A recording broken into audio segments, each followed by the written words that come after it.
Hello was గారు, ఎలా ఉన్నారు? గుడ్ అండి, మీరు ఎలా ఉన్నారు? చాలా బాగుందనండి. ఏంటి చాలా స్ట్రెస్డ్గా కనిపిస్తున్నారు? నేనా?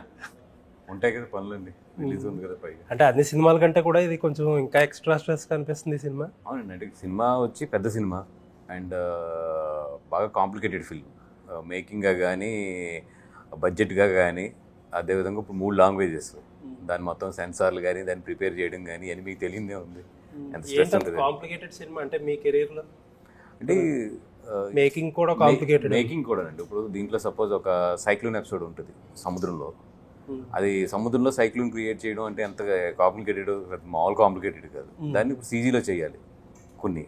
ఓకే. ఆ సీజీ ఏంటంటే మళ్ళీ అంత దాంట్లో మళ్ళీ చాలా ఎపిసోడ్స్ ఉంటాయి లోపల దాంట్లోనే. ఇవన్నీ కూడా ఏంటంటే టైం వర్సెస్ 3 లాంగ్వేజెస్, ఇవన్నీ మొత్తం కొంచెం ఉంటుంది కదా, కాంప్లికేటెడ్ అండి. అంటే ట్రైలర్లో ఒక ఎపిసోడ్ ఉంది, మధ్యలోకి వచ్చేటప్పటికి ఒక షిప్ అలల మధ్యలో ఉంటాం, ఒక 5-6 షిప్స్. ఇదేనా ఆ ఎపిసోడ్ అన్న మీరు? ఆ ఎపిసోడ్ అండి. ఓకే. ఎలా చేశారు అసలు ఎపిసోడ్? అది కొంచెం ఒరిజినల్గా సీలో షూట్ చేసాం, కొంచెం నైట్ ఎఫెక్ట్లోనే. ఓకే. మిగతాదేమో గ్రీన్ మ్యాట్లో షూట్ చేసాం చాలా వరకు అండి. ఈ కాంబినేషన్స్ అన్ని కలిపి మళ్ళీ దాన్ని సీజీస్లో క్రియేట్ చేసుకుని. బట్ డెఫినెట్లీగా అది సినిమాలో మాత్రం బాగా తీసారు. ఈ ఎపిసోడ్ అనేది మాత్రం వస్తుంది. యాక్షన్ ఎపిసోడ్ జరుగుతుంది. అది యాక్షన్ ఎపిసోడ్. ఎంత టైం ఉంటుంది సినిమాలో? నియర్లీ సినిమాలో 6 minutes దాకా ఉంటుంది. ఓకే. కష్టమైన ఎపిసోడ్ అంటే అదేనేమో మొత్తం. అది దాంతోపాటు అంటే ఈ సినిమాలో నెంబర్ ఆఫ్ లొకేషన్స్ అండి. ఇప్పుడు విలేజ్ అంతా కూడా ఎక్కడ మన మ్యాంగ్లూర్ దగ్గర క్రియేట్ చేసాం. బికాజ్ మన కోస్ట్లో షూట్ చేయలేము. 30 రోజులు 40 రోజులు షూట్ చేయాలి. మన కోస్ట్లో ఎక్కడ సెట్ చేసినా కూడా యాక్టర్స్తో వీళ్ళందరితో కూడా జనాలతో ప్రాబ్లం ఉంటుంది. సో అక్కడికి వెళ్ళి షూట్ చేసాము. మ్యాంగ్లూర్ కోస్ట్ మీకు తెలిసిందే, హీట్ చాలా ఎక్కువ, మామూలుగా ఉంటుంది హీట్ అక్కడ. ఆ హీట్లోని మొత్తం వీళ్ళందరూ దట్టు సముద్రంలోకి వెళ్ళినప్పుడు బయట మనకి వెదర్ వేరు, సముద్రంలో వెదర్ వేరేగా ఉంటుంది మొత్తం బోట్లో ఉన్నప్పుడు. అది ఇవన్నీ కూడా ఏంటంటే పాపం యూనిట్ అంతా కూడా చాలా కష్టపడింది. దాంతోపాటు వచ్చిన తర్వాత మళ్ళీ ఇక్కడ నెంబర్ ఆఫ్ లొకేషన్లకు వెళ్ళి షూట్ చేసాం. కేరళ వెళ్ళి షూట్ చేసాము, ఇక్కడ బిహెచ్ఎల్ దగ్గర జైల్ సెట్ మొత్తం పెద్దది వేసాము. ఇవన్నీ కూడా కొంచెం అన్నిటికన్నా కూడా నా కెరీర్లో మోస్ట్ కాంప్లికేటెడ్ ఫిల్మ్ ఇది. ఓకే. ప్రొడక్షన్ వైజ్గా కూడా అవుట్డోర్ షూటింగ్ వెళ్ళినప్పుడు కొంచెం ఇబ్బంది ఉంటుంది కదా? ప్రొడక్షన్ 100% ఉంటుందండి. ఓకే. ఇప్పుడు అంటే జనరల్గా ఈ మ్యాంగ్లూరు ఇవన్నీ మనం రెగ్యులర్గా వెళ్ళి అవుట్డోర్లు కూడా కాదు, ఇవన్నీ ఏంటంటే వర్జిన్ లొకేషన్స్ అండి. అప్పుడు అక్కడ వాళ్ళంటే సినిమాకి అలవాటు ఉంటే వాళ్ళందరికీ ఒక అలవాటు ఉంటుంది. అవును, ఒక సిస్టమ్ ఉంటుంది. ఇప్పుడు మ్యాంగ్లూర్ సైడ్ ఇటు సైడ్ ఏంటంటే సినిమాలు పెద్ద అలవాటు లేదు. అక్కడ ఫెసిలిటీస్ కూడా, సినిమా ఫెసిలిటీస్ కూడా ఏముంటుంది, ఎవ్రీథింగ్ మనం ఇక్కడ నుంచి తీసుకెళ్ళాలి. ఇప్పుడు ఒక పర్మిషన్ పెట్టాలన్నా కూడా అక్కడ పోలీసెస్ కానీ అక్కడ డిపార్ట్మెంట్స్ కానీ కొత్తది. ఓకే. సో వాళ్ళందరికీ ఏంటంటే మళ్ళీ వాళ్ళు ఎవ్రీథింగ్ కూడా కాంప్లికేటెడ్, ఎడ్యుకేట్ చేసి చెయ్యాలి. రెగ్యులర్ ఏరియాస్ ఏంటంటే వాళ్ళకి తెలుసు ఎలా ఉంటుంది, పర్మిషన్స్ ఎట్లా ఇవ్వాలి ఏంటి అనేది. ఇట్లా ఏంటంటే కొంచెం ప్రతిదీ కూడా ఈ సినిమాకి రీసెర్చ్ అండ్ R&D ఎక్కువైంది. ఎన్ని డేస్ షూట్ చేశారు మొత్తం? నియర్లీ అంటే 120 దాకా వచ్చిందండి. 120-125 దాకా వచ్చింది. నేను ఒక ఫైనల్ ఎన్ని అయిందని నేను చూడలేదు, 125 దాకా ఉంటుంది. ఓకే. అంటే సో గీతాలో ఈ మధ్య కాలంలో most complicated and costliest film cinema. ఎంతవరకు రిస్క్ ఉండొచ్చు ఇప్పుడు థియేటర్ మీద? ఉంటుందండి, ఎందుకంటే టోటల్ అరవింద్ గారు సినిమా మీద కాన్ఫిడెంట్ కొలిది ఓన్ రిలీజ్ వెళ్తున్నారు ఆయన. ఎక్సెప్ట్ సీడెడ్ నెల్లూరు తప్పితే ఎక్కడ కూడా అమ్మలేదు మేము. బెంగళూరు తప్పితే ఎక్కడ కూడా అమ్మలేదు. మొత్తం అంతా కూడా ఓన్ రిస్కే చేస్తున్నాం. హిందీ కానీ, తమిళ్ కానీ, తెలుగు అదర్ ఏరియాస్ కానీ, ఇవన్నీ కూడా ఓన్ రిస్క్ మీద వేస్తున్నాం మొత్తం. సో అంటే అది సినిమా మీద నమ్మకం మాకు, అంతే. ఓకే. సో గెట్ రిస్కే ఉంది. అంటే ఒక రకంగా సేఫ్ గేమ్ కూడా అనుకోవచ్చా? అంటే ఇంత పెద్ద ఎక్కువ పెట్టారు కాబట్టి అంటే తప్పదండి. మళ్ళీ ఇప్పుడు ఈ అమ్మి మళ్ళీ అక్కడ పైన కమిషన్ కట్ చేసి ఇవన్నీ కట్ చేసి వస్తే మాకేం రాదు, మీకు తెలిసిందే కదా. హిట్ తర్వాత ఎప్పుడు కూడా సరిపోతాయి తప్పితే చేతికి వచ్చేది ఉండదు, రావదండి. అందుకని చెప్పి మొత్తం కూడా ఓన్ రిలీజ్ చేసుకుంటున్నాం. అలాగైతే ఈ సినిమా మేము సేఫ్ అవ్వగలం కూడా. ఐదర్ దిస్ ఆర్ దట్ తేలిపోతుంది. ఓకే. సో అసలు సినిమా మొత్తంలో ఇది ఒకటి స్టాండ్ అవుట్ అవుతుంది, ఒక ఎపిసోడ్ స్టాండ్ అవుట్ అవుతుంది, లేకపోతే ఇది ఒక బ్లాక్, మనకి ఏ లెక్కలు ఉంటాయి కదా మనం, అలాంటిది ఏంటనుకుంటున్నారు అసలు? Last 30 minutes. Okay. Emotional last 30 minutes emotion కానీ ఇవి 100% స్టాండ్ అవుతుంది. మెయిన్ ఏంటంటే చైతన్య గారు. ఓకే. ఒక 100 బయటకు వచ్చినప్పుడు మాత్రం ఆయన మీద సర్ప్రైజింగ్ ఉంటారు ఈ సినిమాకి మాత్రం. అంటే జనరల్గా సాయి పల్లవి గారు ఉన్న సినిమాల్లో ఆవిడ స్టాండ్ అవుట్ అవడం అనేది చాలా ఇప్పుడు ఏంటి మీరు అందరూ చైతన్య గారు అంటారు, బ్యాలెన్స్ చేయడానికా లేకపోతే మాకు ఏదైనా నిజంగా పెద్ద సర్ప్రైజ్ ఉండబోతుందా? మీరు చూడండి, మీరు ఇప్పుడు 7th రిలీజ్ అవుతుంది కదా, మనందరూ ఎక్కడికి వెళ్ళాం కదా. అంటే ఇప్పుడు సాయి పల్లవి గారు అనే ఆవిడ, ఇంకా ఆవిడ గురించి మాట్లాడతాను కూడా నిజంగా ఏం లేదు. ఆవిడ వెళ్ళిపోయింది ఎక్కడొక ఒక యాక్టింగ్లో కానీ ఇట్లలో కానీ ఒక హిమాలయస్ మీద కూర్చుంది ఆవిడ.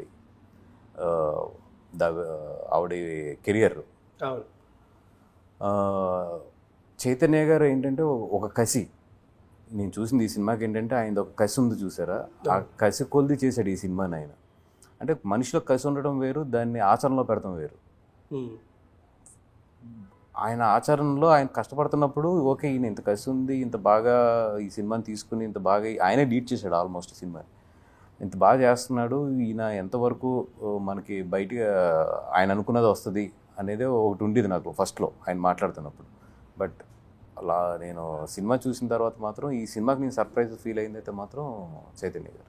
ఓకే, సో ఇది ఒక రియల్ స్టోరీ ప్లస్ ఏంటంటే కథ మొత్తం ఇప్పేశారు. డైరెక్టర్ గారు కూడా అసలు ఎవరు అడుగుతారా అన్నట్టు చెప్తున్నారు మొత్తం దాని గురించి అంతా. ఏంటి ఇంకా వావ్ ఫ్యాక్టర్ ఏముంటుంది సినిమాలో? అంత మొత్తం అంతా రియల్ స్టోరీ, ఎంతో అంత మనకు అంతా తెలిసిందే. మీరు అంతా ఓపెన్ గానే చెప్తున్నారు, ఏమి దాయదసుకోలేదు. ఇప్పుడు ఎంత రియల్ స్టోరీ అయినా కూడా, ఇప్పుడు రియల్ స్టోరీ అంటే ఎప్పుడు రియల్ స్టోరీగా చెప్తే డాక్యుమెంటరీ అవుతుంది. And we have to tell 4-5 hours అన్నీ కవర్ చేయాలంటే. దీంట్లో మేము ఏంటంటే ఏది ఇన్స్పైర్ అవ్వాలి, ఏది ఎంతవరకు జనాలకి ఒక సినిమాని అంటే దాన్ని తెలుగులో ఏమంటారండి, జనరంజకంగా చెప్పాలంటే దాన్ని ఎంతవరకు తీసుకుని కొన్ని ఎంతవరకు చెప్పాలి. ఇప్పుడు దీంట్లో రియల్గా చాలా క్యారెక్టర్లు ఇన్వాల్వ్ అయ్యి ఉండొచ్చు. మేము అన్ని క్యారెక్టర్స్ని కూడా పెడితే సినిమా 2 రోజులు చూపించాలి. అట్లా కాకుండా ఏది ఇంపార్టెంట్, ఎక్కడి వరకు ఇంపార్టెంట్. అండ్ రెండోది ఏంటంటే నాట్ ఓన్లీ మచిలేశ్వరం మేము రీసెర్చ్ చేసింది, చాలామందిని ఏంటంటే వేరే వేరే ఏరియాస్లో ఉన్నవాళ్ళు వేరే వేరే లాంగ్వేజెస్ కూడా వాళ్ళు అనుభవించిన ఇన్సిడెంట్లు అవన్నీ కలిపి ఒక క్యారెక్టర్ తీసుకొచ్చాం. యాక్చువల్గా గుజరాత్ పోర్ట్లో చాలా కోస్టల్ ఏరియాలో చాలా ఏరియాస్ నుంచి వెళ్తారు. గుజరాత్ అండి, ఇప్పుడు ఆ ఏరియాలో ముంబై నుంచి కూడా పాకిస్తాన్కి దొరికిన వాళ్ళు ఉన్నారు. అట్లాగే ఏంటంటే చాలామంది కథలు విని ఆ కథలన్నిటిలోంచి మంచి ఎపిసోడ్స్ ఏమున్నాయి, నిజంగా జరిగి అక్కడ బాగా సఫర్ అయిన ఎపిసోడ్స్ ఏమున్నాయి, ఇవన్నీ తీసుకుని రాజు అనే ఒక క్యారెక్టర్ని క్రియేట్ చేసి, రాజు ఈజ్ ఎ ఫ్రిక్షన్ క్యారెక్టర్, అలాగే సత్య అనేది కూడా ఫ్రిక్షన్ క్యారెక్టర్. ఈ 2 ఫ్రిక్షన్ క్యారెక్టర్స్ తీసుకుని ఆ కథలన్నింటినీ చుట్టూరు అల్లాం. సో ఇప్పుడు జనరల్గా మనం ఎవరిదైనా ఒక కథ తీసుకుని ఒక స్టోరీ చేస్తే వాళ్ళ దగ్గర రైట్స్ తీసుకోవడం, లేకపోతే వాళ్ళ దగ్గర ఎన్ఓసి తీసుకోవడం చేస్తారు కదా. ఇప్పుడు ప్రిడామినెంట్లీ ఎంత ఫిక్షనలైజ్ చేసినా శ్రీకాకుళం దగ్గర మచిలేశ్వరం అనే విలేజ్ దగ్గర కొంతమంది తీసుకున్నారు కదా, వాళ్ళకి ఏం చేస్తారు మీరు? జనరల్గా వాళ్ళకి మేము ఒక రెమ్యునేషన్ కింద ఇచ్చాము. ఇచ్చి అండ్ అంటే వాళ్ళ కథల్లో కూడా ఇన్స్పైర్ అయ్యాం కొన్ని ఇన్సిడెంట్స్ని. I cannot say that fully మొత్తం వాళ్ళే ఉంటుంది అని చెప్పి, అది తప్పు కూడా అవుతుంది. అది వాళ్ళ నుంచి 1-2 సీన్స్ ఇన్స్పైర్ అయ్యాము. బట్ బేస్ ఏంటంటే మన తెలుగు వాళ్ళు కాబట్టి అండ్ మనకు దగ్గరగా ఉన్న వాళ్ళు కాబట్టి వాళ్ళది టైం లైన్ ఫాలో అయ్యాం అది. బట్ ఇన్సిడెంట్స్ అన్నీ కూడా వాళ్ళకి జీవితాలు అక్కడ జరిగినాయి కాదు. ఓకే, సో వాళ్ళు కంఫర్టబుల్ రెమ్యూనరేషన్ ఇచ్చాం. There are nearly 21 people. Actual 21 peopleది కూడా లేదు దీంట్లో. ఓకే, 2-3 తీసుకున్నాం. ఎందుకంటే ఏదైతే మాకు నిజంగా హార్ట్ టచ్ అయిన 2-3 ఇన్సిడెంట్స్ని వాళ్ళే తీసుకున్నా కూడా మేము 21 peopleకి we have given amount. So Naga Chaitanya గారు కానీ అఖిల్ గారు కానీ ఎక్కువగా అఖిలేని ఫ్యాన్స్ ఏమంటారంటే మంచి ప్రొడక్షన్ చేతిలో పెట్టండి, కొంచెం అన్ని లెక్కలు వేసుకుని లెక్కలో కొలతలతో జాగ్రత్తగా లాంచ్ చేసే ప్రొడ్యూసర్ల చేతిలో పెట్టండి. నాగార్జున గారి మీద ఎప్పుడు ప్రెజర్ ఉంటుంది. మధ్యలో 1-2 సినిమాలు తీశారు కానీ పెద్ద ప్రొడక్షన్ హౌస్ లో ఇప్పుడు ఒక స్కేల్ పరంగా ఇప్పుడు అంటే జనాలు ఎక్స్పెక్ట్ చేసే సినిమా పరంగా మీరు లావిష్ స్పెండింగ్ అన్ని రకాలుగా చూస్తే ఇదే ప్రాజెక్ట్ అక్కినేని ఫ్యాన్స్ కి. నాగార్జున గారు ఏమన్నారు అసలు ఫస్ట్ ఇవి చెప్పినప్పుడు? నాగార్జున గారు అరవింద్ గారు 2 సార్లు కథ విన్నారండి. 2 సార్లు కథ విన్నారు. అంటే చందు గారు ఏం చేశారంటే స్క్రీన్ ప్లే మార్చుకున్న తర్వాత 2 times నేరేషన్ ఇచ్చారు. ఫస్ట్ టైం ఒక నేరేషన్ ఇచ్చారు, దాని తర్వాత మళ్ళీ సెకండ్ టైం ఆయన కంప్లీట్ చేసుకుని ఒక నేరేషన్ ఇచ్చారు. ఇచ్చి నాగార్జున గారు ఏంటంటే హీ ఫెల్ట్ వెరీ హ్యాపీ. కథ అయితే బాగుంది, ఇంకా మీ ప్రొడక్షన్ హౌస్లో దీన్ని ఎలా మేక్ చేస్తారు ఇవన్నీ మేము చూసుకోక్కర్లేదు. సో 100% ఏంటంటే మీరు మీ మీద నమ్మకం సార్, నాకైతే కథ అయితే చాలా బాగుంది, డెఫినెట్గా వర్కౌట్ అవుతుంది, ఆల్ ది బెస్ట్ అని చెప్పారు ఆయన. అంతే, ఆ రోజు నుంచి మళ్ళీ ఎప్పుడు మమ్మల్ని డిస్టర్బ్ చేయడం కానీ ఇట్లాగా ఏం జరుగుతుంది అంత బాగుంది కదా ఇట్లాగా పాజిటివ్గా మమ్మల్ని ఎంకరేజ్ చేయడమే కానీ ఎప్పుడు కూడా అసలు ఇంటర్ఫియరెన్స్ లేదు. అంటే ఆయనకి ఆ మెచ్యూరిటీ ఆ రెస్పెక్ట్ వేరే ఉంటుంది ఆయనతో. ఇప్పుడు మోస్ట్ ఎలిజిబుల్ బ్యాచులర్ కూడా మేము వర్క్ చేసాం సేమ్ ఫ్యామిలీతో. పర్ఫెక్ట్గా ఎక్కడ వరకు ఏ సజెషన్ ఇవ్వాలి, మమ్మల్ని ఎక్కడ వరకు మాకు ఎట్లా చెప్పాలనేది నాగార్జున గారు చాలా బ్యాలెన్స్డ్గా ఉంటారు ఆ విషయంలో. అసలు ఎక్కడ మమ్మల్ని డిస్టర్బ్ చేయడం కానీ, మాకు ఫ్రిక్షన్ సిచ్యువేషన్ ఇవ్వడం కానీ ఎప్పుడు కూడా ఆయన దగ్గర నుంచి అది ఉండదండి. సో చూసారా ఆయన సినిమా? ఏమండి ఆయన సినిమా చూసారా? ఆయన షూటింగ్లో ఉన్నారు కదా, బ్యాంకాక్ షూటింగ్లో. ఐ థింక్ నిన్నే వచ్చినట్టు ఉన్నారు ఆయన. చైతన్య గారు ఇంకా మాకైతే ప్రోగ్రామ్ చెప్పలేదు. అంటే ఈవెన్ అరవింద్ గారు కూడా చూడాలి. ఆర్ఆర్ ఇదంతా అవుతుంది, కొంచెం అంతా కూడా టైట్గా రన్ అవుతుంది మాకు. ఐ హోప్ రేపు మార్నింగ్ కానీ మాకు ఫస్ట్ కాపీ రెడీ అవుతుంది. ఓకే. సో సినిమా మేకింగ్లో చాలా ఇన్వాల్వ్ అయ్యే ప్రొడ్యూసర్ మీరు. జనరల్గా ఏంటంటే ప్రొడ్యూసర్లు అంతా డబ్బులు పెట్టి లేకపోతే అప్పుడప్పుడు సెట్కి కాకుండా స్క్రిప్ట్ స్టేజ్ నుంచి బాగా ఇన్వాల్వ్డ్గా ట్రావెల్ చేస్తారు. మధ్యలో మీకు డిసెంబర్ జనవరిలో ఒక డిస్టర్బెన్స్ వచ్చింది. అల్లు అర్జున్ గారు పుష్ప రిలీజ్ కానీ ఆ తర్వాత జరిగిన ఇన్సిడెంట్స్ కానీ కొంచెం దానివల్ల ఎలా బ్యాలెన్స్ చేశారు? అంటే 2 months మొత్తం మీ గీత అంతా షేక్ అయిపోయింది కదా. అంటే వన్ థింగ్ అండి, ఇప్పుడు డిసెంబర్ బాగా ఇబ్బంది పడ్డాము. బట్ ఆ టైంలో ఏంటంటే we have a strong team. ఇప్పుడు మన ఎడిటర్ నవీన్ నోలి గారు కానీ, అదేవిధంగా దేవిశ్రీ ప్రసాద్ కానీ, చందు గారు కానీ, వీళ్ళు ముగ్గురు కూడా నేషనల్ అవార్డులు ఉన్నవాళ్ళు and already proved. And at the same time Chaitanya గారు ఉన్నారు. ఆయన నెంబర్ ఆఫ్ సినిమాలు చేశారు, ఆయనకు ఒక ఎక్స్పీరియన్స్ ఉంది. అందరూ కూడా ఎక్స్పీరియన్స్డ్ టీమే.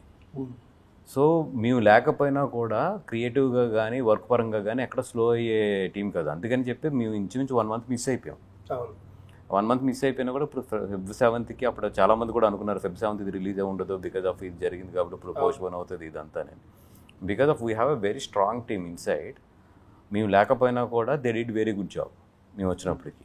కాకపోతే మీకు డిస్సాటిస్ఫాక్షన్ ఉంటుంది, అన్ని వెనకాల నుంచి చూసుకోవాలి కదా. అంటే ఈ సినిమాకి అవసరం లేదు నిజంగా. ఇప్పుడు నేను తీసిన చాలా సినిమాల వరకు మీరు చూసుంటారు, కొత్త డైరెక్టర్స్ ఇట్లా ఉంటారు. వాళ్ళకి ఏంటంటే నా మెంటరింగ్ ఎక్కువ అవసరం ఉంటుంది. ఈ సినిమాకి నిజంగా అంత అవసరం లేదు, ఎందుకంటే అందరూ కూడా పెద్ద టీం, మొత్తం పెద్ద టీము. కామన్ డిస్కషన్సే. ఒకవేళ దాంట్లో నేను లేకపోయినా కూడా వాళ్ళు ఇండివిజువల్గా డెసిషన్ తీసుకుని ఎదరికెళ్ళగలిగిన మనుషులే అందరూ కూడా. సో ఎప్పటికప్పుడు ఏంటంటే నాకు అప్డేట్ చేస్తూ ఉండేవారు, ఇది ఎలా జరుగుతుంది ఎలా జరుగుతుంది అని చెప్పి. బట్ అన్ని సినిమాల్లాగా దీనికి వెనకాల ఉండవలసిన అవసరం అయితే లేదు. ఓకే.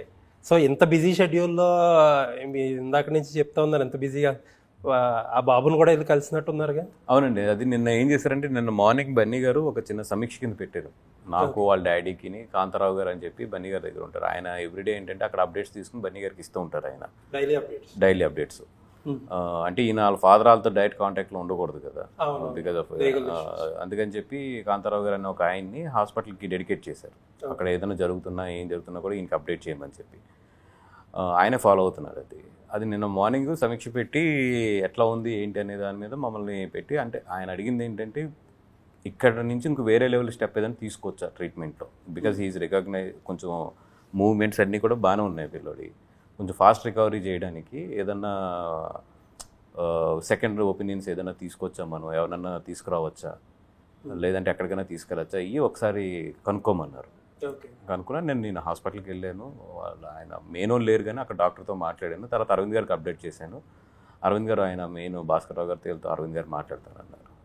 అంటే మొన్న ఎక్కడో చదివే బాబు ఇంకా కాన్షియస్లోకి రాలేదు, గుర్తుపట్టట్లేదు అన్నారు. కాన్షియస్లో ఉన్నాడు, నేను చూశాను. కళ్ళు తెరుస్తున్నాడు, ఏడుస్తున్నాడు. అంటే ఏడుస్తూ అంటే ఇట్స్ మీన్స్ కాన్షియస్లో ఉంటేనే కదా జరిగేది. అయితే ఏంటంటే ఫస్ట్ నుంచి చెప్తున్నారు మెమొరీకి ఇట్లకి రావడానికి కొంచెం టైం పడుతుంది అనేది మాత్రం ఫస్ట్ నుంచి చెప్తున్నారు. ఎంత టైం పట్టొచ్చు అది డాక్టర్స్. ఏదన్నా అబ్రాడ్ ఏదో చదివే ఎక్కడ నిజమేనా, ఏదో అబ్రాడ్ ఏదో అంటే లేదండి, అది నిన్న కొంచెం తప్పుగా క్యారీ అయింది. అది ఏదన్నా అట్లాంటిది ఏదైనా ఉంటే కనుక వీఆర్ ఓపెన్ అని చెప్పారు వీళ్ళు. అంటే ఎజరెన్స్ ఇచ్చారు తప్ప it is not like decision concluded I wrong we are there అనేది ఇచ్చారు అంతే. జనరల్గా ఏంటంటే మీలో నచ్చేది అదే ఏంటంటే అలాంటి ఇష్యూస్ మనం మాట్లాడకపోతే జనాలు ఆటోమేటిక్గా మీడియా మర్చిపోతుంది, జనాలు మర్చిపోతుంది, అందరూ మర్చిపోతారు, గొడవ అయిపోతుంది, మన మీద ప్రెషర్ తగ్గిపోతుంది బేసిక్గా. బట్ మీ అంతటి మీరు వెళ్ళి పని కట్టుకుని వెళ్ళి చూసి వచ్చారంటే లేదండి, అది కాదు. సంక్రాంతి సీజన్ మిస్ అయిందని ఏమన్నా కొద్దిగా రిగ్రెట్ ఉందా? లేదండి, ఎందుకంటే I'm very confident and it's a right decision.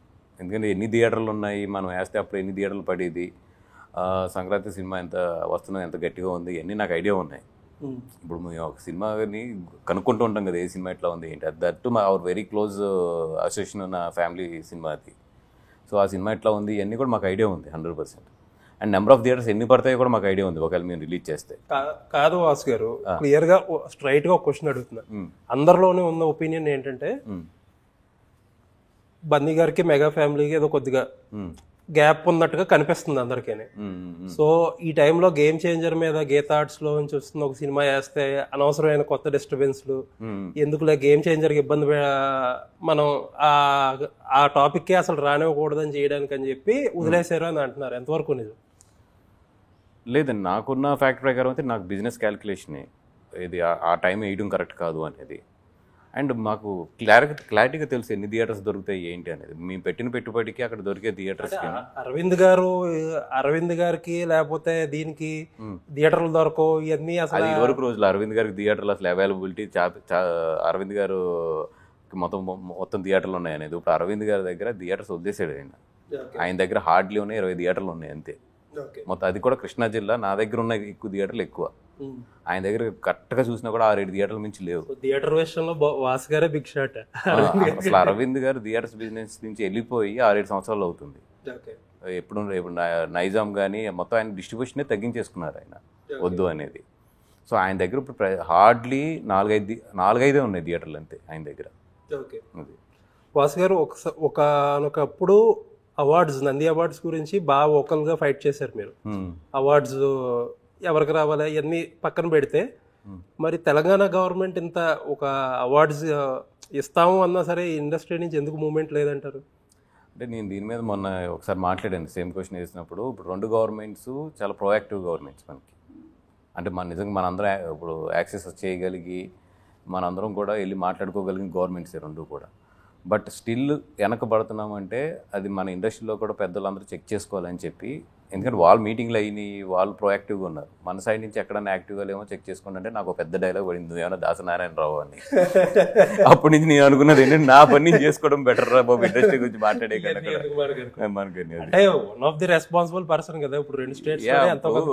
నేనేదో మంచి జరుగుద్దని మాట్లాడుతున్నప్పుడు నువ్వేమో దాసనారాయణరావు అనుకుంటున్నావా, పాల్గొన నుంచి వచ్చావని చెప్పని డైలాగ్ పెడితే మనం మూసుకుని మన సినిమా చేసుకోవడం బెటర్. అంటే గవర్నమెంట్స్ అలాగే అప్సెట్ అవుతాయి కదా, ఏం మనం పిలిచినా సరే వీళ్ళు రావట్లేదు ఏంటిది అని చెప్పి. అది మాట్లాడితే ఈ డైలాగ్ పడింది, ఎందుకు అని చెప్పి నా పని నేను చేసుకుంటున్నాను అంతే. ఓకే. సో ఇప్పుడు మీ కాంపౌండ్ లో హీరో కూడా మొన్న పద్మభూషణ్ అవార్డు వచ్చింది, ఏమన్నా కలిసారా ఏమండి? మీ కాంపౌండ్ లో హీరో ఇక్కడ బాలకృష్ణ గారు. ఇప్పుడు అంటే నాకు నిజంగా యాక్సెస్ అంత పరిచయం లేదు. అంటే అరవింద్ గారికి బాగా పరిచయం, కానీ నేను హార్డ్లీ ఎప్పుడూ ఏ సిచ్యువేషన్లో కూడా ఆయన కలవలేదు. కానీ బట్ ఈ షో జరుగుతున్నప్పుడు అదే ఆయన గురించి చెప్తారు కదండి, నేను చాలా మంచి విన్నాను ఆయన గురించి. నిజంగా we are also feeling very happy for that. అసలు అంటే గీతాలో ఒక కొత్త వారు కూడా అన్నట్టు. ఒకప్పుడు బాలకృష్ణ గారు మెగా క్యాంప్ అంటే ఇంకా 2 మీకంటే ఎవరికి తెలుసు అసలే, నేను చిన్నపిల్ల రూట్స్ లో నుంచి వచ్చిన వాళ్ళు కదా ఇవన్నీ, ఈ ఫ్యాన్స్ గొడవలు ఇవన్నీ అక్కడి మంచి హెల్తీ కల్చర్. అదే ఇప్పుడు బాలకృష్ణ గారితో షో చేస్తున్నారు, ఎన్టీఆర్ గారు బామ్మర్తో మొన్న మీరు సినిమా చేశారు, ఇప్పుడు చైతన్య గారితో చేస్తున్నారు. ఇప్పుడు ఏంటంటే ఒక హెల్తీ అట్మాస్ఫియర్, ఇదివరకు అట్లా లేదు మొత్తం అంతా. అంటే జనరేషన్స్ మారినప్పుడు అన్నీ మారుతాయి కదండి. ఇంకొకటి మిమ్మల్ని లాస్ట్ టైం అడిగే ఈ క్వశ్చన్ వాళ్ళ ప్రైవేట్లో, బాలకృష్ణ గారికి ఇప్పుడు అవార్డు వచ్చిన సందర్భంగా ఒక పెద్ద ఈవెంట్ ఒకటి ప్లాన్ చేస్తున్నారని తెలిసింది. మనందరికీ హ్యాపీ, అది ఇందులో డిబేటే లేదు. చిరంజీవి గారికి పద్మవిభూషణ్ వచ్చింది, మీరు ఎంతమంది వచ్చారు, మెగా ఫ్యామిలీ అంటారు, 10 మంది హీరోలు ఉన్నారంటారు, ఒక పెద్ద వర్గం అంటారు. ఇప్పుడు దాకా దానికి ఒక ఆ స్థాయికి తగ్గ ఒక సెలబ్రేషన్ అనేది చేయలేకపోయారు, ఎందుకంటారు? అది మీరు అరవింద్ గారు లాంటి పెద్దలను అడిగితే బెటర్. ఎందుకంటే ఇవన్నీ పెద్ద విషయాలు, నా ఏజ్లో నా వయసుకి మాట్లాడే విషయాలు కాదు ఇవి. అదే అరవింద్ గారు లాంటి వాళ్ళు ఏమన్నా మీరు అడిగితే బెటర్. అయ్యి బాగా తగ్గించేశారు మాట్లాడడం. మామూలుగా బన్నీవాస్ గారు అంటే ఓ ఫ్లో ఉంటుందండి, కానీ ఇప్పుడు ఉన్న సిచ్యువేషన్స్లో ఏంటంటే కొంచెం ఆచితూచి వెళ్తామే బెటర్ మీరు. ఓకే. సో ఏంటి, ఎందుకు వచ్చింది ఈ నెమ్మది? అంటే సిచ్యువేషన్స్ అండి. ఇప్పుడు ఏ సిచ్యువేషన్లో ఉన్నాం, ఎప్పుడు ఎలా మాట్లాడుతున్నాం అనేది చాలా జాగ్రత్తగా చూసుకోవాలి. ఎందుకంటే నేను మాట్లాడే మాట ఏదో నా పర్సనల్ కాదు కదండి. ఇట్ ఇంపాక్ట్స్ ద ఒక మంచి ఒక పెద్ద ఫ్యామిలీకి రిప్రజెంట్ చేస్తున్నాను, పెద్ద కంపెనీకి రిప్రజెంట్ చేస్తున్నాను అన్నప్పుడు కొంచెం బ్యాలెన్స్డ్గా వెళ్తే బెటర్. నేను if it is my personal then నేను ఏం మాట్లాడినా పర్లేదు. సో తండేల విషయానికి వస్తే ఏంటి అంటే ఫిబ్రవరి ఏదన్నా కొంచెం డ్రై సీజన్, భారీ బడ్జెట్ అలాంటిది ఏదన్నా అనుమానం ఉందా? లేదండి, ఫిబ్రవరిలో కూడా మీరు ప్రీవియస్ చూసుకుంటే మంచి సక్సెస్ఫుల్ ఫిలిమ్స్ ఉన్నాయి, అక్కడక్కడ ర్యాండమ్గా కనిపిస్తూ ఉన్నాయి. అండ్ క్లీన్ గ్యాప్ దొరకడం ఈజ్ వెరీ ఇంపార్టెంట్. ఓకే, ఇప్పుడు మనకి clean gap, single solo film release అక్కడ ఆ ఏరియాలోని, అదర్ డిస్టర్బెన్సెస్ లేదు, పబ్లిసిటీ చేసినా ఏం చేసినా కూడా ఫోకస్ కూడా మన ఫిల్మ్ మీద ఉంటుంది జనాలకి. అండ్ రెండు availability of the theatres, okay, మంచి థియేటర్స్ అన్నీ అవైలబుల్లో ఉన్నాయి. ఇప్పుడు కొడితే రెవెన్యూ చాలా బాగుంటుంది ఈ టైంలో, ఎందుకంటే సోలో సినిమా కాబట్టి. ఇప్పుడు ఎందుకంటే మన హిట్ తీసినా పక్కన ఇంకొక హిట్ సినిమా పడిందంటే దాని ఎఫెక్ట్ గ్యారంటీ ఉంటుంది మనకి 100%. సో అందుకని మేము సోలో రిలీజ్ ప్రిఫర్ చేస్తున్నాం. అంటే ఇది దాటి ఇప్పుడు సమ్మర్కి వెళ్ళినా కూడా మీరు చూస్తే ఎవ్రీ వీక్ ఆల్మోస్ట్ ఏదో ఒక సినిమా ఉంటూనే ఉంది మనకి. అవును, దాని గురించి. సో గీత ఇక్కడ నుంచి గేర్ మారుస్తుందని అనుకోవాలా? అండి, అంటే ఇప్పుడు ఇది అయిపోయిన తర్వాత అరవింద్ గారు కూర్చుందాం అన్నారు. నెక్స్ట్ 10 years ప్లాన్ ఏంటి ఎట్లాగా అనేది. ఈవెన్ ఐఎమ్ ఆల్సో వెయిటింగ్, ఎందుకంటే ఇప్పుడు అందరం కూర్చుని బ్రెయిన్ స్టామ్ చేసుకోవడానికి కూడా ఎక్కడ గ్యాప్ లేదు మాకు లాస్ట్ 2 years నుంచి చూస్తే. అందుకని ఇప్పుడు తండేలు అయిన తర్వాత he want to tell his vision next 10 years ఏంటి ఎట్లాగా అనేది. సో మేబీ 100% గేర్ అయితే చేంజ్ అవుతుంది, సిస్టమ్స్ అయితే చేంజ్ అవుతుంది. That I'm 100% I can see it. But ఎట్లా సిస్టమ్స్ ఎలా చేంజ్ అవుతాయి ఏంటి అనేది తండేల తర్వాత కూర్చోవాలి. అంటే మొన్నటి వరకు చిన్న మీడియం సినిమాల మీద ఎక్కువ కాన్సన్ట్రేట్ చేశారు. అవునండి, తండేలు ఒక రకంగా మీ ఫస్ట్ బిగ్ సినిమా ఒక గ్యాప్ తర్వాత. అవునవును, ఇప్పుడు ఈ లైన్లోకి వచ్చారనుకోవచ్చా? 100% అండి. ఎందుకంటే ఇప్పుడు మార్కెట్ పరంగా కూడా చిన్న సినిమాలు ఇప్పుడు అమ్మడం కూడా కష్టం అవుతుంది, ఓటీటీలకి అన్నిటికి కూడా. అంటే చూపించి అమ్మాలి ఇప్పుడు ఉన్న సిచ్యువేషన్లో. అది పెద్ద సంస్థ అన్నా చిన్న సంస్థ అన్నా కూడా చూపించి అమ్మాల్సి వస్తుంది. లేదా మన దగ్గర ఒక పెద్ద సినిమా ఉండాలి, ఓకే, అట్లా నమ్మాలంటే. సో ఇప్పుడు చేతిలో పెద్ద సినిమా లేకుండా గేమ్ కష్టం అవుతుంది. ఓకే, సో అవి కూడా పెద్ద సినిమాలను బట్టి చిన్న సినిమాలు కూడా మార్కెట్ చేయడం ఈజీ అవుతుందండి. ఓకే, సో తండేలకి టికెట్ రేట్లు ఎలా ఉండిపోతున్నాయి? ఆంధ్రాలో అయితే నేను అప్లై చేసుకున్నాను, అప్ టు 50 rupees ఇవ్వమని చెప్పి ఎన్హాన్స్మెంట్, బికాస్ ఆఫ్ బడ్జెట్ ఎక్కువ అయింది అన్నిటి మీద మొత్తం అప్లై చేసుకున్నాను. బట్ అక్కడ కోర్ట్ ప్రాబ్లమ్స్ కూడా ఏవో ఉన్నాయి, ఎందుకంటే అవన్నీ కూడా చూసి ఇప్పుడు ఆన్ దట్ ప్రాసెస్లో ఉన్నాం. వాసు గారు, ఈ మధ్యన కోర్టు కొన్ని డైరెక్షన్స్ ఇచ్చింది, మీరు చూసే ఉంటారు. నైట్ 11 నుంచి మార్నింగ్ 11 వరకు పిల్లల్ని అలౌ చేయొద్దు, ఇలాంటి డైరెక్షన్స్, రేట్లు ఇవ్వద్దు, ఇవన్నీ. ఇంకా ఆ కష్టాలు మామూలే ఇక్కడ తెలంగాణలో. మెయిన్గా నైట్ 11 to మార్నింగ్ 11 అసలు అలౌ చేయదు. అదే ఇప్పుడు షో 9కి స్టార్ట్ అయింది అనుకోండి, మనకి 11:30 అవుతుంది. ఓకే, ఆ షో కన్ఫ్యూజన్ ఉంది. అది అంటే 9 o'clock షో స్టార్ట్ అవుతే 11:30 మినిమం అవుతుంది బయటకు వచ్చినప్పటికి. అంటే 9 o'clock షోకి పిల్లల్ని అలౌ చేయకూడదు, అది తెలియదు. అది ఈవెన్ నేను కూడా మా లాయర్స్ని అడిగాను అది ఏంటి అనేది. అంటే 11 o'clock షోకి అలౌ చేయకూడదా, లేకపోతే అసలు 9కి వేస్తే మరి 11:30, 12 అవుతుంది బయటకు వచ్చినప్పుడు. సినిమా 2.5 hours 2 hours 45 minutes ఉందంటే దాని గురించి ఒకసారి అడగమని చెప్పానంటే. అది ఒకవేళ అది ఏమన్నా ఉంటే కనుక రివ్యూకి వెళ్ళాలి కంపల్సరీ. ఓకే, సో ప్రస్తుతానికి అయితే ఏమి ఇబ్బంది లేదు దానివల్ల, చూడాలి. ఓకే, సో ఆ ఇష్యూ, లీగల్ ఇష్యూ వల్ల తెలంగాణలో వెళ్ళలేదా రేట్లకి? లేదండి, తెలంగాణలో ఏంటంటే సఫిషియెంట్గానే ఉన్నాయి. ఇప్పుడు తెలంగాణ చాలా థియేటర్లు చూస్తే 135-150 rupees ఉంటాయి సింగిల్ స్క్రీన్స్. బట్ ఆంధ్రాలో వచ్చినప్పుడు ప్రాబ్లం ఏంటంటే మరీ 100 rupees ఉంటుంది. ఓకే, కొంచెం 100 rupees, దాని ట్యాక్స్ పోయి రెంట్లు పోయి మాకు చేతికి వచ్చినప్పటికీ హార్డ్లీ 40 rupees కూడా రాదు టికెట్ మీద మనకి. అందుకని చెప్పి అక్కడ కొంచెం రేట్లు అడిగేది 50 రూపాయలు కానీ ఇట్లాగా. సో ఫైనల్గా ఈ తండేల తర్వాత ఏంటి ఇప్పుడు జనసేన ప్లేనరీ ఒకటి ఉంది మార్చిలో, దాని మీద కింద వెళ్తారా? అండి, ఇప్పుడు 100% ఇప్పుడు నేను ఉన్న పార్టీ అది 100% ఆ పార్టీలో 100% యాక్టివ్ మెంబర్ నేను. దాని పరంగా ఏం చేయాలో అది ఒక పక్కన జరుగుతుంది. బయట కొంచెం వాసు గారికి కళ్యాణ్ గారికి కొద్దిగా గ్యాప్ వచ్చింది ఈ లాస్ట్ నంద్యాల క్యాంపెయిన్ తర్వాత, అలా అని ఒక మాట. ఇప్పుడు కళ్యాణ్ గారిది ఆయన మెచ్యూరిటీ లెవెల్స్ కానీ వేరే లెవెల్లో ఉంటాయండి. ఏ ఇన్సిడెంట్ని ఎక్కడి వరకు తీసుకోవాలి, ఎవరు ఏం చేస్తున్నారు, ఎవరు ఎలాంటి వాళ్ళు ఏంది అనేది ఆయన చాలా క్లారిటీ ఉంటుంది మొత్తం. ఆయన ఎప్పుడు కూడా మిక్స్డ్ ఇది చేసి చూడరు. ఇప్పుడు నా వరకు నా పర్సనాలిటీ ఏంటి, నాతో ఆయనకున్న రిలేషన్ ఏంటి, నేను పార్టీకి ఏం చేస్తున్నాను, ఇట్లాగే ఉంటుంది తప్పదే అయింది. ఇప్పుడు నా సరౌండింగ్స్లో జరిగే ఇవన్నిటి నుంచి ఇప్పుడు ఎవరికాళ్ళు ఇక్కడ ఇండివిజువల్స్ మొత్తం అందరం కూడా నన్ను ఇండివిజువల్గానే చూస్తాడు. అంటే ఎందుకంటే ఈ మాట ఎందుకు అడిగేదంటే, నేను మీకు బాగా దగ్గరైన ఒక వ్యక్తి ఏమన్నాడంటే, మెగా ఫ్యామిలీలో ఏ ఇష్యూ వచ్చినా సరే ట్రబుల్ షూటర్ బన్నీవాస్ ఒకరి దగ్గర నుంచి ఒకరి దగ్గరికి వెళ్తారు. But at the end of the day ఎవరైనా సరే బన్నీ మనిషిలాగే చూస్తారు. అదొకటి మనోడికి ఎప్పటికీ ప్రాబ్లమే పాపం అంటారు. అది నా ఫేట్ అండ్ అది నా బేస్. నేను బన్నీ మనిషిని అనేది మై బేస్.